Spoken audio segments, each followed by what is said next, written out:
Hi, I'm Matthew Francis, the host of Diversity Dignified.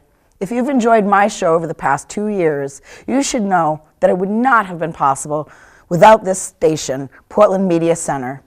PMC is a nonprofit organization and it needs your support to continue bringing programs like mine, Diversity Dignified. I'm here asking you to call in or go online now to donate to PMC, where anyone in the greater Portland community has a voice. Please donate now.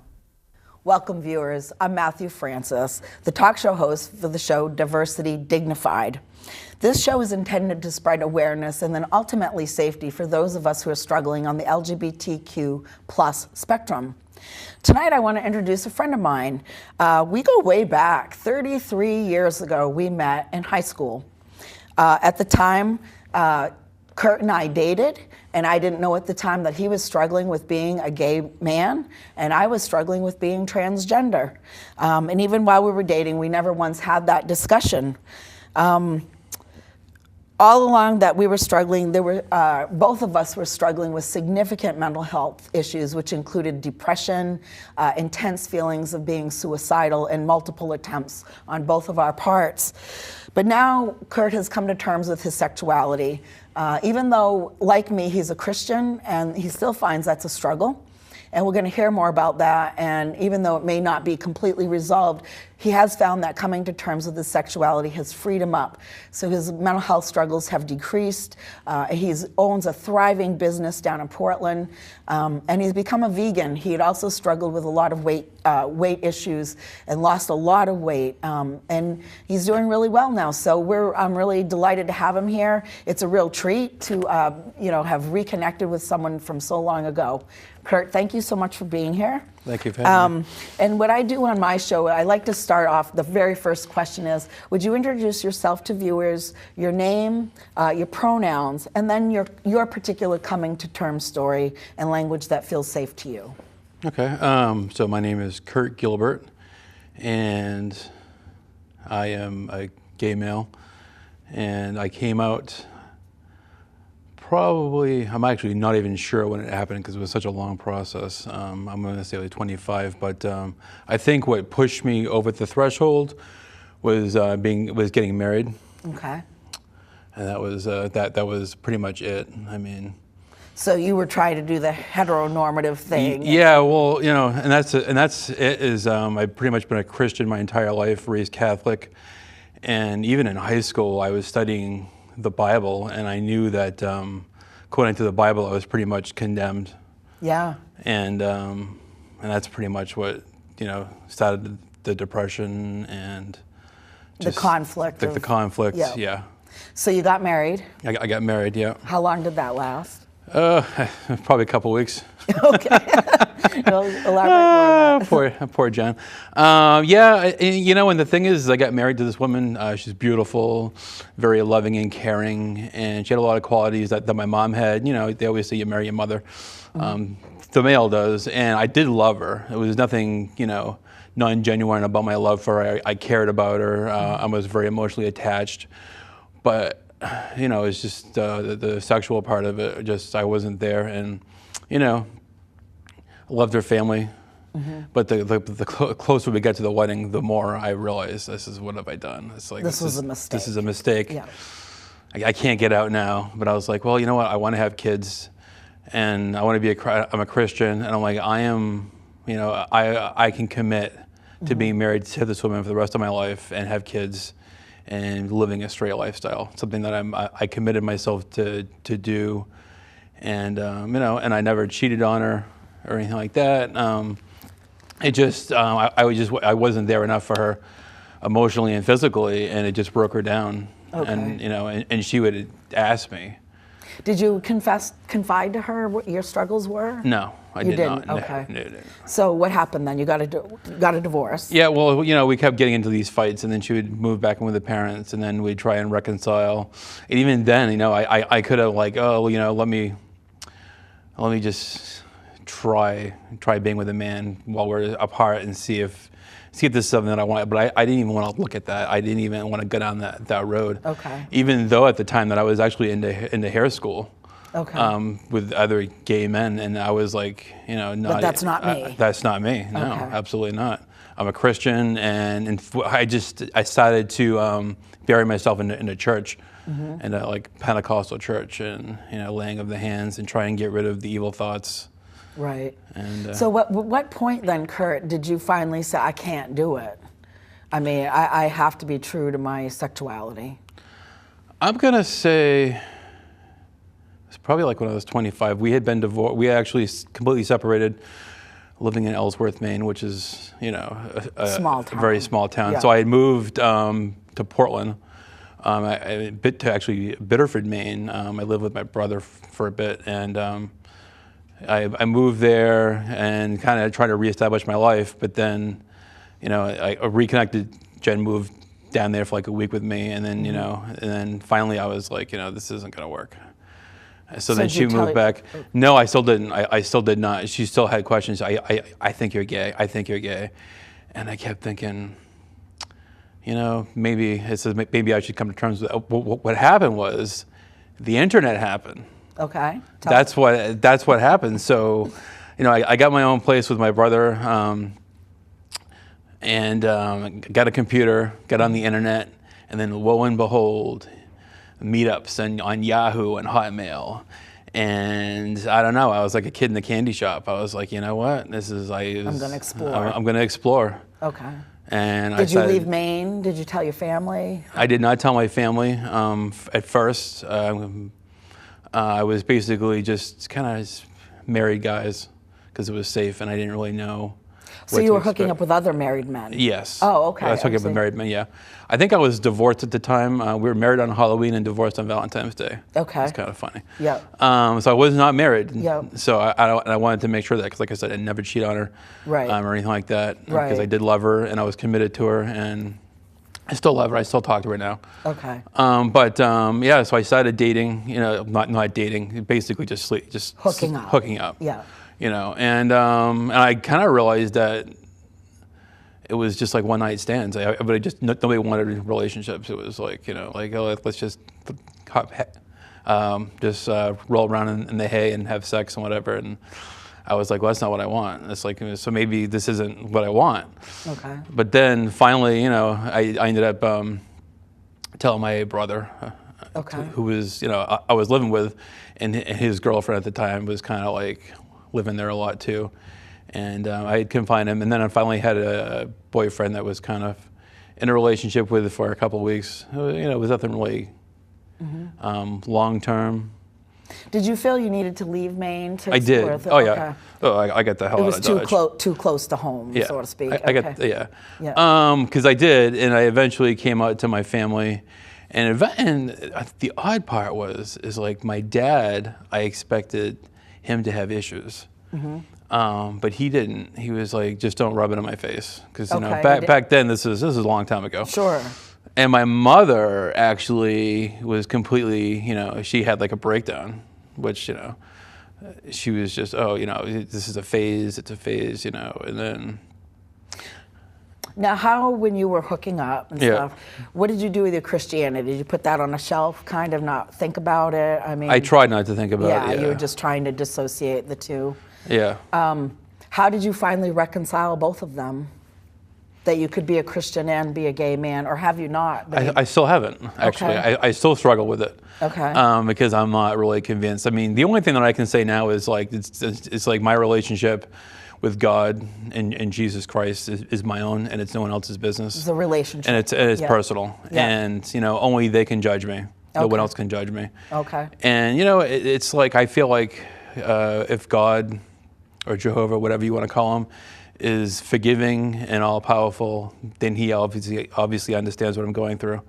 And I can feel his presence. So it's like, I don't feel like I'm really doing anything wrong. Okay. Don't feel judged. Right. Yeah. But I do feel like in the community, in the Christian community, I do. Right. You know. So do you keep that from the Christian community? I do. Yeah. I do, yeah. So in some ways, it's unfortunate, but you're still kind of hiding a little I'm still in the closet. Yeah, you're in still my in Christian the closet. community. Yes, I am.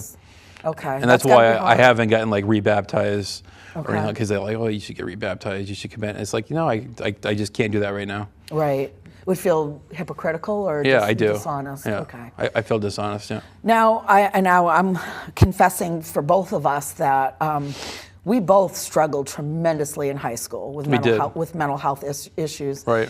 And I'm not saying being gay causes mental health issues, but do you feel that this contributed to your mental health issues, that the hiding and? Oh, absolutely, because the fact that I wanted to be straight and I had all this stuff going on, it's what definitely plundered me into the hole of depression and suicide. Mm-hmm. Because, the people that knew me in high school knew that I was involved in Satanism. I mean, I would actually carve. Yeah. I had slit my wrist in class. Yeah. And it wasn't like I was, sometimes I was looking for attention, but mostly I just wanted to end my life. To end it. End it. Yeah. Because I knew that God had forsaken me because I was gay, and there was nothing I could do. As far as I was concerned, according to the Bibles that I was reading, which was the King James Version, I was like, so I might as well worship Satan. Okay. It's like if I'm going to be in hell, mm-hmm. I might as well have a first-class ticket. Yeah. And I would have like seances. And and another thing that did not help was being segregated. I mean, we lived in Lyman, Maine, in the middle of nowhere. Right. I mean, so I would do like these rituals in the basement. Yes. And seances, and there were definitely spirits there. I mean, my mother, to this day, can attest to the fact that our house was haunted because of the things that I was doing in the basement. Mm-hmm. And it landed you quite a lengthy stint at AM High. It did. Yeah, I was definitely, but and that's the thing is like I look back at this, because as a child, as children, we're unaware. Mm-hmm. As we get older, we become more aware. I put my parents through hell. Mm-hmm. Definitely. Mm-hmm. And me as your girlfriend at the time. Right, yeah.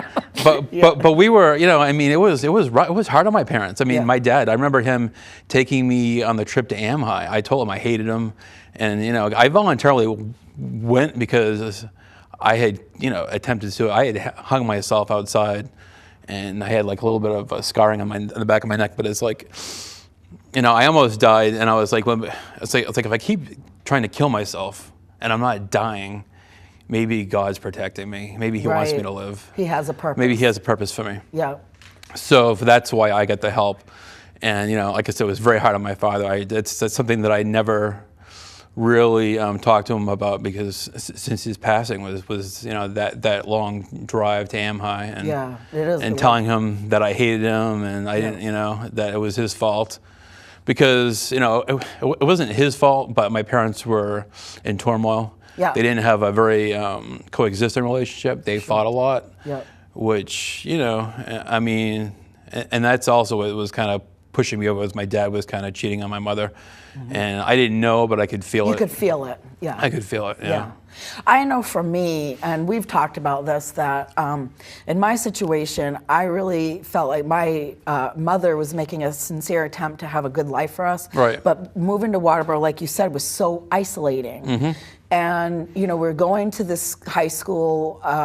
I'm struggling with these feelings. I'm thinking I'm gay, but for me, it's different. I was trans, and I didn't have the language for it. You're gay. Maybe you do have the language for it back then, but we're not supposed to be. Right. And there's no one to talk to. Right. And both of our parents, very isolated. It was abuse. It was just a setup of a situation for all kinds of mental health issues, which we both struggled with. Yep. And I ended up in AM High too, but for a week. But you were there for a year. I was there for a year, right. And then before that, though, you were at what they called at the time Jackson Brook Institute, right. Institute. And this was a large part of it. Right. And I know it was for me. Right. It was for me, and it's interesting that I also felt condemned, that God, I felt evil. I was evil to the core. Right. And unlike you, though, I didn't embrace it. I wanted to just I would go through these elaborate prayer rituals, and I would think, completely OCD, off the chart OCD. So isn't that fascinating for that? But you coming to terms with your sexuality freed you up. Right. Okay. So let's progress forward. How did it free you up, Kurt? I mean, now I know back then you were diagnosed with schizophrenia, which I know is not even remotely true. Right. It's not. It was just depression. Right. And you struggled a lot with weight. Yeah. That was definitely a big thing. Talk about that a little Definitely. bit. I think so. My highest weight, I was probably about 310 pounds. That's a lot. About, yeah. Yeah. And that was probably when I was living down south, South Carolina. I'd moved, you know. It was bad. And then so being freed up, how did that get you to feel better about yourself so that weight loss took place? I know you did recently have surgery though. Right. But you had lost a lot of weight before the surgery. I had lost like 75 pounds Yeah. before the surgery. Okay. You know? Because I had to, because they wouldn't, I had so many problems with my liver and stuff that they had to shrink my liver. And by how they do that is you basically just liquid diet protein shakes for like protein shakes. So you've had the surgery how long ago now? It was a year ago. It was May 5th of last year. Yeah. And you're doing great. Yeah. Yeah. How's that feel? And it's good, you know, but that was scary because again, thinking about all the times that I attempted suicide, I almost died because of the surgery. I had a blood clot in my lung, and I was rushed to the hospital. So I was in the hospital for like another week after that. Okay. And that was pretty scary because at that point, but I was, you know, I was like, whatever. It's like if I die, I die. It's not a big deal. It's like so you're still struggling with that. It sounds like a bit. Yeah. Yeah. Okay. But I felt like, you know what? It's like my weight. It's like I've given 100%. And it's like, you know, if I die, I die. It's like I tried, you know. You have a thriving business. You love to make people feel good. I do. We've talked about that. Yeah. So tell me how your veganism and your business helps you. We know the Christianity, we've dealt with that, but how does that help you keep going? It does. Well, it puts me in a positive place. Okay. I try and just emit positivity. I try not to be negative. Even on my Facebook, I'm always positive. Even if I'm having a bad day, no one would ever know it. Okay. You know, and the same thing, you know, it's like I have like a little salon / barber shop on Ocean Avenue in Portland. And, you know, it's like I get a lot of people that come in, you know, they just broke up with their boyfriends, girlfriends. The fearless, miserable, you know, they want to look good, so I try and give them, you know, and that does make you feel good. It does. It does, yeah. And then I get to connect with people. Yeah. You know, especially, you know, if I meet somebody that's struggling with their homosexuality or something like that, and this is, you know, I can tell. Are they surprised that you're gay? Or do you disclose that? Nobody, yeah. I mean, after I've had a client for a while, I would eventually, you know, the conversation will kind of gets more personal. And so helping other people helps you. It does. Which is not uncommon. Right. It makes me feel good, right. Which is the best drug, you know, is to help other people. Now, do you belong to a church now? Not really. I bounce around a lot. This is the church in Gorham. You know the name of the church. I can't think of the name of it. It's a Jehovah's church, right? Jehovah's. No, there's a witness hall. Congregation in on Canco Road. Okay. That I've gone to a few meetings with there, and I do a Bible study with people there, and because you know I do love the Bible, and I love reading the Bible, and I love learning new things. So that's it's detriment to my. It's good for my spirituality. Absolutely. Yeah. Absolutely. I wanted to ask you actually a little bit more about being vegan. How does that work with the weight loss that you're? Well, okay. So, what put me in the biggest problem I think with my weight is my lifestyle, my diet choices. I mean, so back in the day, the Atkins diet was probably the most. That was real popular. You know, I would get up, I would have like a 12-ounce sirloin, eggs, bacon. Yeah. You know, and coffee with butter. And somehow that's going to help out. It's going to help out, you know. And it would kind of like, I would do well, but then I would go off it and eat bread, and then, you know, but that diet like destroyed my colon, it destroyed my stomach. Yeah. And so, you know, by switching into the vegan, which is a high fiber plant-based diet, I just feel so much better, and it's easy to keep the weight down and to keep it off. And your mood. And the mood, it does, the mood. right? Yeah. But if you think about it, I mean, if you're eating an animal that was like slaughtered or suffered, that had a rough life, you're ingesting that stress and that negative spirituality. Yeah. You know, and on a Christian view, I mean, if you think about it, back in the Garden of Eden, they were vegan. They were vegan. They were sleeping with the animals, you know, laying in the fields with the animals, you know. Naming them. Yeah, they weren't eating them. They weren't eating them. Right. Yeah. So the conflict is still very real, though, so we can't deny that. And even though you're not banging in and out of hospitals, you are still struggling with a bit of depression. What would you tell Christians, Kurt, about how they should be treating their gay brothers and sisters? I mean, what would you say to them? Don't judge. It's like the only people that should be judging us is Jesus Christ and God, and that's it. Mm-hmm. It's like it's not our job. Even Jesus wasn't judging people when he walked the earth. That's right. He was preaching to the prostitutes, the whores, the tax collectors, dining with them, living with them. You know, it's like he wasn't judging them. No, he wasn't judging. We're the ones that need the help. Yeah, it's almost like, it astounds me if a church will say like, oh, well, maybe you wouldn't be happy here. Maybe you should go elsewhere. It's almost like telling a sick person, don't go to a doctor. Right. Or a condemned person, you don't really need a lawyer. Right. Like, you know what I mean? Right. So are you, on a personal level, and if you're not comfortable answering, do you think it is a sin to be gay? I can't answer that. It's like, I know in the Bible it says, you know, certain things about don't lie, man, don't lie with man. Right, but you know, there's a lot of things in the Bible that have to do with wording and context. So historical, it's really cultural significance. Right. Yeah. Right. Yeah. I've often wondered if he was really talking about prostitution in general. Exactly. You know, that there was a lot of that going on, and was that what was going on? Or are we just maybe deceiving ourselves because we're struggling with something that's very difficult as a Christian to come to terms with? And there's all sorts of sins. So even if it was a sin, it's a sin among many sins, so to speak.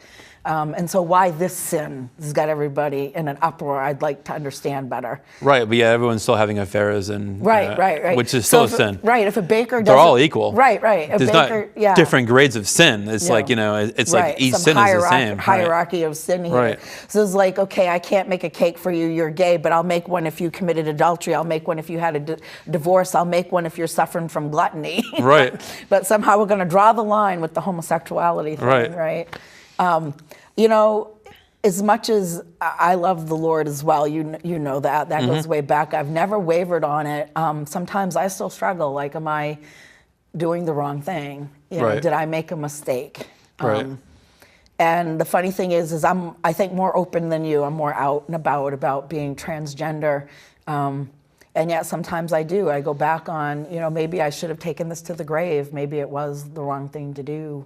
But like you, I really feel that we are in the hands of a loving God who made us. Right. And that, and if it's a sin, so be it. He sees the core, and he'll deal with us.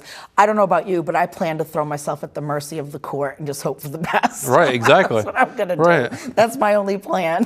Yeah. So, Kurt, is there anything that you would like to pontificate on that I didn't ask, or wished I would have asked more about, or? Oh, well, it's so, like, the interesting thing that I'm noticing now is, like, people are coming out in hordes. But when they're like 9 years old, or, you know, and this, it's interesting, and I don't know if it's negative or it's positive, because I don't know if people can really tell if they're gay or not at a certain age. At such a young age, yeah. But I can honestly tell you that I was having feelings towards boys because I was a boy when I was probably like 7 years old, I think. Yeah. And I was it was almost stereotypical for me that I was like 3 when I knew that I was in the wrong body. There wasn't this awareness. And I can't help but think maybe people are coming out in hordes or younger because there is a tremendous amount of awareness, and that it's nothing more than that. Yeah. And also, though, being mindful that we do go through stages, some people, and that they can legitimately be trying things on and it not be sort of solid. And I wouldn't want to jump the gun.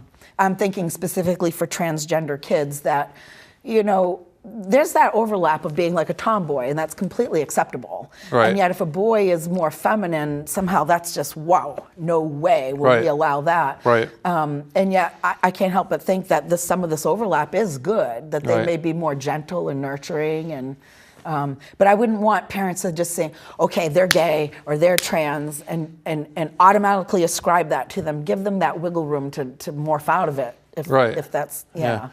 So do you have kids? No kids, no. You don't have kids? No. You still want them though, don't you? Or wish you had, or? I wish I had, but I'm not sure if I have the time now. Mm-hmm. Well, your business is, I mean, I come in to visit and they just come in and come in. And, so, well, is there anything else, Kurt? Yeah, so, but I guess my other thing is what do you think that the correlation with abuse and being gay? Oh, we're getting really risky, aren't we? Yeah, exactly, yeah. Okay. Because one thing that I did notice when I first had my sexual experience. Your first homosexual experience. My first homosexual experience, I realized at that point that I was molested as a child. I remember. And I don't know who it was, but you had a strong certain flashback. Smells and tastes. Yep. Like cigarettes, like I could smell on the skin, like a smokiness, and like hairy chest and beard. There's certain things that that. Yeah. And it wasn't until then that I knew that something had happened to me as a child, and I don't know who it was. Right. Under the bridge, I don't even care. Right. I don't want to remember it, but it's like. But I know you told me that so that your very first sexual experience, you realized you had been molested. Right. And you're asking me personally if I think there's a correlation. Yeah. I guess I'm going to say honestly, not for every situation, but I think there is some correlation for a lot of people. I know that is not the truth for everyone. Right. But at least in my community, I can't tell you how many times I have come across a person who's been abused. Right. And I almost think if you're LGBT, even if you didn't come from a place of abuse, you're going to be abused. Right. Exactly. You're putting yourself out there. You're putting yourself out there, and it's almost inevitable. With being trans, like if you want to medically transition, it used to be that you had to do this for like 2 years, kind of be in the role and the gender of your choice, and then you would be allowed the hormones and allowed to medically transition. But we've thrown that out. The Benjamin standards of care, so you could walk in and probably walk out with hormones. Right. And my concern would be, because it is still so harsh out there, is the person you're allowing to transition, are they going to be able to transition? Are they going to be able to withstand that pushback, that anger? I don't know what the correlation is. I don't even know if there's been studies to show, but it does seem so many people have been abused in our community, the LGBT queer community. Right. Yeah. I don't know, and this episode may get us a lot of flack. So, right, yeah. I don't know what to say. I think that there is a strong correlation. Well, for me, I mean, it just surrounded me. It's like, because I know that this happened in my past. I don't remember who it was. I just remember it was a friend of the family. It wasn't anybody from my family. I just remember it was a friend, neighbor, I don't know. And then, of course, I had my counselor was convicted and arrested of molesting. Oh, did they molest you? No. Okay. He tried and put his, and I was like. So he did, if he tried. He tried, yeah. And I was like, no way, Jose. Yeah. Because I'm not a touchy-feely person. So so not generalizing it to the queer community, in your case, yours alone, do you think it contributed? I think so. I think it did. You do? And I almost wonder if it didn't happen, if I would be straight. Okay. Because you wish you were straight. I do. Yeah. I do. I wish I would. If I could end my 18-year relationship and marry a woman and have kids, and it's like, there's part of me that says, hey, why not, So is it partly because it'd be easier, or is that just who you really want to be? That's who I want to be, who I envision myself as. Right. But, and it would be easier. It would be easier. It would be easier. Right. And I can honestly say that if you could pray it away from me, I'd want it. Right. Yeah. Exactly. I would want to be heteronormative. And so far, even accepting that I'm trans has not brought me as much peace as I hoped. It has brought a certain level. Exactly. Yeah. And I don't struggle with mental health issues to the degree that I struggle with them. But if you could pray it away, I'd be right there. Right, really me too. Yeah, that's, yeah. But it's like we're going to be crucified for this. It would never happen. Right, right. Yeah. So if your building gets like bombed and everything, we know why. Wow. But yeah, so I've been in a relationship with the person I'm with for probably since the year 2000. So 17 years. 18 years we've been together, you know. And does he know that you still struggle with like wanting to be straight? Oh, sure. And I think he struggles too. He struggles with it too. I think he does. I mean, I don't think he's out with people, you know, with everybody. He's not as open as I am. Yeah. You know, it's just. And his job is like you as a hairdresser almost have that wiggle room a little bit. I do have that wiggle room. But his job is almost like it wouldn't be quite as safe to do so. Right. Yeah. I think that's why. Yeah. Right. Sometimes it's weird because, you know, I just want to be Matthew. I don't always want to be Matthew the token tranny. Right. You know, and I'm not ashamed of being transgender, but I'm not really proud either. I guess it's like, it's just who I am, and I guess I feel like it doesn't matter who I am or whether we agree about this or not. We just have to be safe with each other. We have to be decent. We don't know what each other are going through. Right. But I do know that for me, at least, my mental health struggles have abated considerably. Yeah. And that's true of you as well. Right? Yeah. So, anything else? Anything else? Well, we're both in the military. We were both in the military. Yeah. So I guess that's the next thing is, you know. Now there's the ban, right? Now there's the ban. I don't know, is it a ban though, or is it just Trump tweeting? Right. But I can say that when I was in the Army, of course it wasn't accepted. Not at all. Then. Yeah. But there was a lot of shenanigans going around in the group shower rooms. It was called just taking care of your buddy. Oh, and it wasn't really? anything gay. They didn't call it anything gay. It was just something that happened, and you know. For me, I was in the Coast Guard, and I don't remember any shenanigans per se, to be honest. But you know, to me, if you can serve your country, you're willing to lay down your life. I don't care anything about your gender, your sexuality. I don't see why that would preclude you from wanting to contribute. Right. So I was in the Coast Guard Reserves. It didn't come up for me. One of the ways that I dealt with my issues was I tried to be asexual and agender. Yeah. I tried to not have any type of sexual feelings, and I guess I tried to be feminine, but as you know, that was really hard energetically for me to do that.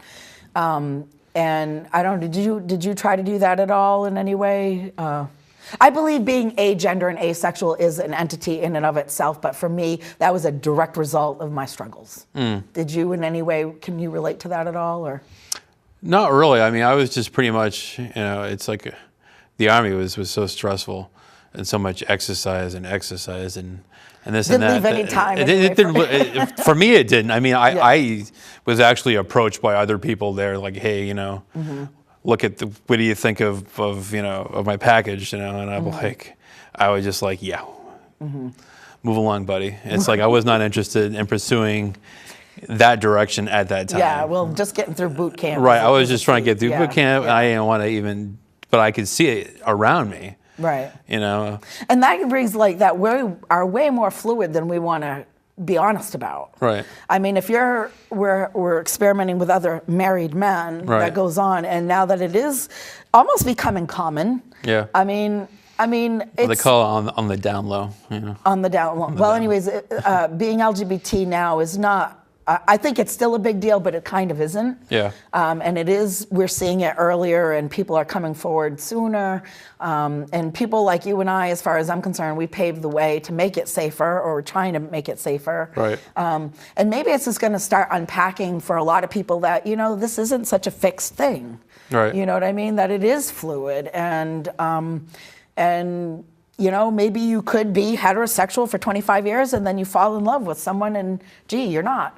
Right. You know what I mean? That's true. You know what I mean? Yeah. And it could be that way for you too. Like at some point, like the struggle is too much, and maybe it's almost easier to be heterosexual and then acknowledge that, you know, sometimes I have gay feelings. Yeah. You know, I don't know that we choose our feelings. We do choose the actions we want to take to those feelings. Right. Right. I think that's the only thing in our control, you know, in my opinion. So, was there anything else you wanted to bring up? No, I think it's good. This is going to be our controversial episode on, is it? Yeah, on right. Diversity Dignified. So, no, I think that's pretty much it. That's pretty much it.